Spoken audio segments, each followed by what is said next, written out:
देंगे मुगल सल्तनत की छाती अगर मराठा साम्राज्य के विरुद्ध सोचने की जुर्रत की। नमस्कार। आज हम बात करने वाले हैं हाल ही में आई फिल्म छावा की। ये एक हिस्टोरिकल एक्शन फिल्म है छत्रपति संभाजी महाराज के जीवन पर।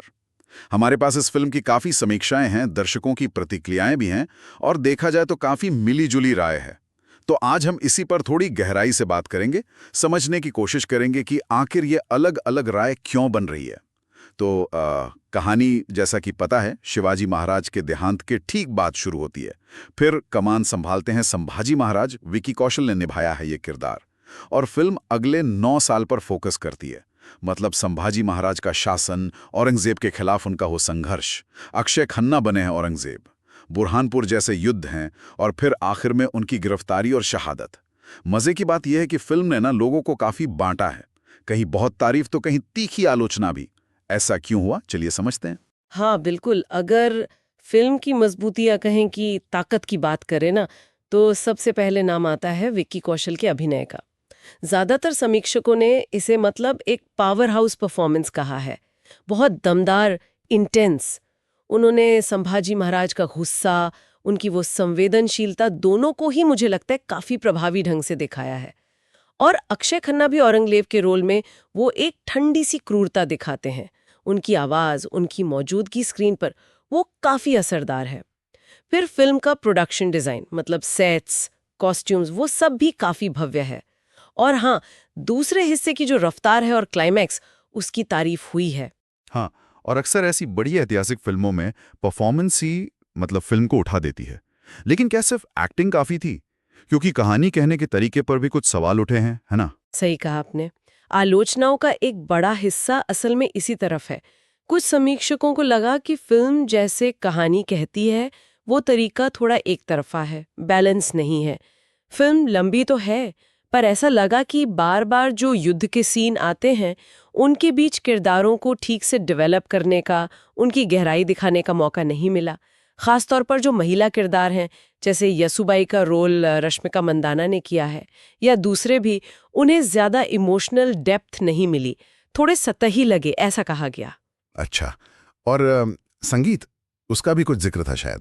ए.आर. रहमान का संगीत है इसमें। हाँ, संगीत ए.आर. रहमान का है। अब देखिए, तकनीकी तौर पर तो मजबूत है ही, वो तो है ही, लेकिन कई लोगों को लगा कि ये उस दौर से, मतलब 17वीं सदी के माहौल से मेल नहीं खाता। वो इलेक्ट्रिक गिटार का इस्तेमाल या मॉडर्न ऑर्केस्ट्रेशन जो है, वो थोड़ा सा अटपटा लगा सुनने में। इसके अलावा फिल्म में जो हिंसा का लेवल है, मतलब अल्ट्रा वायलेंट तक कहा गया, और देशभक्ति का जो भारीपन है, वो भी कुछ लोगों को खटका। कुछ समीक्षकों ने तो यहाँ तक कहा कि ये थोड़ा प्रचार जैसा, प्रोपेगेंडिस्टिक लगता है। मतलब ऐसा लगा कि कहानी सुनाने से ज्यादा किसी एक नजरिए को बढ़ावा दिया जा रहा हो। ये दिलचस्प नुक्ता है, क्योंकि ये सवाल तो हमेशा रहता है कि जब आप इतिहास दिखा रहे हों, तो नाटकीयता और असलियत के बीच वो लाइन कहाँ खींची जाए। अच्छा, दर्शकों ने क्या कहा? आम लोगों की क्या प्रतिक्रिया थी? दर्शकों में भी, और जैसे रेडिट वगैरह पर ऑनलाइन जो बातें हुई, वहां भी यही मिला जुला सा नजारा था। कई लोग तो विक्की कौशल की तारीफ करते नहीं थक रहे थे, उन्हें नया सुपरस्टार तक कह दिया। हाँ, सुना मैंने ये, बिल्कुल।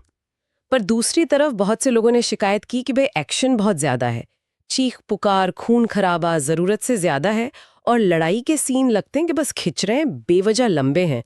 कुछ ने तो मजाक में या शायद सीरियसली इसे गेम ऑफ थ्रोन्स का देसी वर्जन कह दिया, मतलब क्रूरता के मामले में। ओहो। और ये भी कहा गया कि फिल्म को ना आराम से कोई 40 मिनट छोटा किया जा सकता था। अच्छा, तो मतलब ये सब सुनने के बाद और रेटिंग्स को देखें अगर रॉटन टोमेटोज पर, तो आलोचकों की रेटिंग 30-31% के आसपास ही है, जबकि इंडिया में times of India, film fair वगैरह ने 3.5 स्टार दिए 5 में से। तो इसका क्या मतलब निकालें? बिल्कुल, ये रेटिंग्स भी वही उलझन दिखाती हैं।